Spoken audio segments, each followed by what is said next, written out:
चांदवड येथील रेणुका लॉन्स येथे केदारनाथ नाहेर यांच्या संकल्पनेतून चांदवड देवळा विधानसभा मतदारसंघातील सुशिक्षित तरुण तरुणींना रोजगार उपलब्ध व्हावा या उद्देशाने चांदवड येथे महारोजगार मेळाव्याचे आयोजन करण्यात आले होते। यावेळी चांदवड देवळा मतदारसंघाचे आमदार डॉक्टर राहुल आहेर, माजी सभापती डॉक्टर आत्माराम कुंभारडे, अशोक काका व्यवहारे, प्रशांत ठाकरे, नानू आहेर व केदारनाथ आहेर मित्र परिवार यावेळी उपस्थित होते। केदारनाथ आहेर यांनी या ठिकाणी केली, कारण हा संपूर्ण परिसर जवळजवळ 112 खेड्यांचा ग्रामीण भागातला आहे। या तरुणांना योग्य असं मार्गदर्शन होणं गरजेचं आहे। कौशल्यपूर्ण व्यवसायाचं प्रशिक्षण त्यांना देणं गरजेचं आहे, कारण जो कॉन्फिडन्स इंटरव्ह्यूला गेल्यानंतर लोकांमध्ये पोरांमध्ये नसतो, तो कॉन्फिडन्स या रोजगार मेळाव्याच्या निमित्तानं त्यांच्यामध्ये नक्कीच निर्माण होईल। याचा फायदा ग्रामीण भागातील तरुणांनी जास्तीत जास्त घ्यावा, एवढीच मी खऱ्या अर्थानं तरुणांना साथ घालतो आणि पुनश्च एकदा केदारनाथ आहेर, राहुलदादा आहेर यांचे मनापासून स्वागत करतो, त्यांचे धन्यवाद व्यक्त करतो की अशा प्रकारचा मेळावा पहिल्यांदाच चांदवड तालुक्यामध्ये ठिकाणी आपण आयोजित केला। संघाचे आमदार डॉक्टर राहुल आहेर, माझे मित्र डॉक्टर आत्माराम कुंभारडे, सुनील शेला, प्रशांत पाटील, वाल्मिकी वानकडे, देवाजी गांगुर्डे, हिरामणी कडले, महावीर संघेच्या तारानंद आहेरे, प्रभाकरजी ठाकरे, सर्व सन्माननीय व्यासपीठ, विविध कंपन्यांचे सर्व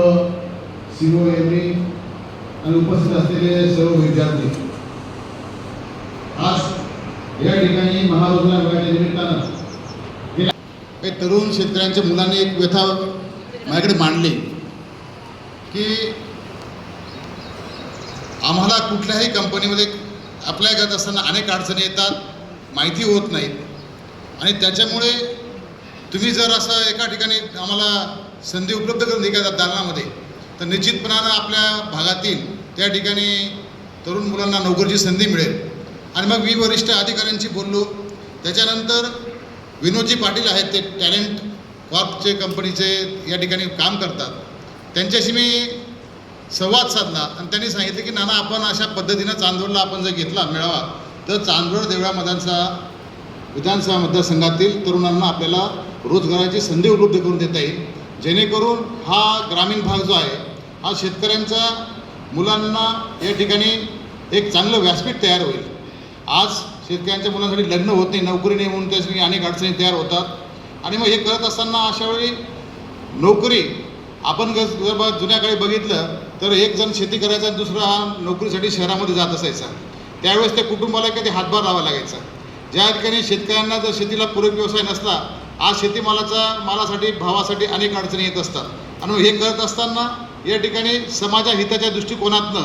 राजकारणापेक्षा समाज हिताला प्राधान्य द्यायला पाहिजे, ह्या विचाराने त्या ठिकाणी मी गोरगरीब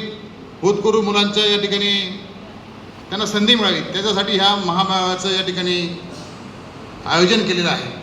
भविष्यात आपण डॉक्टरांनी जे सांगितलं की 6 महिन्यात जरी केलं चालेल, तर निश्चितपणाने येणाऱ्या काळामध्ये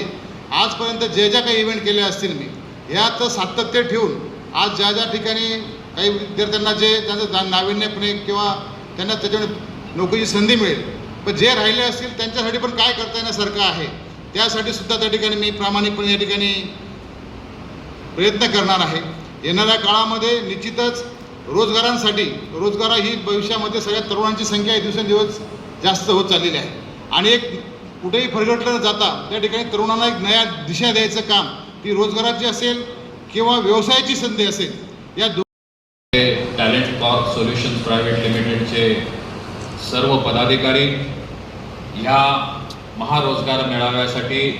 ज्या कंपन्यांचे प्रतिनिधी आलेले आहेत असे सर्व प्रतिनिधी, समोर उपस्थित असलेले ह्या महारोजगार मेळाव्यासाठी जे नोकरीसाठी ज्या अपेक्षेने आलेले सर्व होतकरू, सर्व जे या नोकरीसाठी आलेले उमेदवार, खऱ्या अर्थाने आजचा हा महामेळावा तडवी साहेबांनी सांगितलं, तडवींचं नाव घ्यायचं राहिलं, जिल्हा कौशल्य अधिकारी आहेत ते, की कौशल्य विकासाच्या याच्यावर काम करत असताना शासनाने एक ना अनेक योजना आणि ॲव्हेन्यूज आपल्याला ओपन करून दिलेत। आज नानांनी हा जो महामेळावा अरेंज इथं केला आहे, साधारणतः मी माहिती घेतली तर 55 कंपन्यांचे आज आपल्या इथं स्टॉल आहेत। काही नाशिकच्या आहेत, काही मुंबईच्या आहेत, काही पुण्याच्या आहेत आणि ह्या कंपनींमध्ये सर्व क्षेत्रातल्या या कंपनी आहेत. काही फार्मामधल्या असतील, काही IT मधल्या असतील, काही सर्व्हिसेसमधल्या असतील आणि 4,000 पर्यंत नोकऱ्या याच्यातनं आपल्याला उपलब्ध होऊ शकतात. म्हणजे एवढ्या मोठ्या प्रमाणामध्ये आपल्याला इथं रोजगाराची संधी उपलब्ध होऊ शकते. फक्त याच्यामध्ये आपण जेव्हा एखाद्या कंपनीमध्ये रोजगारासाठी जातो तेव्हा स्वाभाविक आहे आपल्याला वाटतं की अरे आपल्याला नोकरीला तिथं घ्यायला पाहिजे,